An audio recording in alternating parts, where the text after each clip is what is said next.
Hello everyone, welcome back to the next video of Bootstrap series. Now we will create a Bootstrap headline. Now let's build something from scratch to practice our HTML, CSS and Bootstrap skills.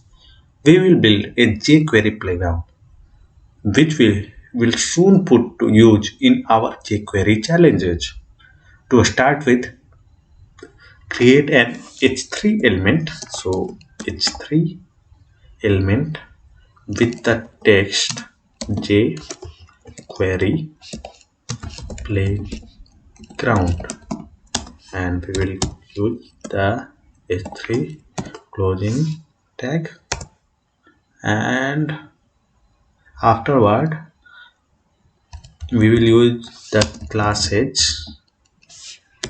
text primary for color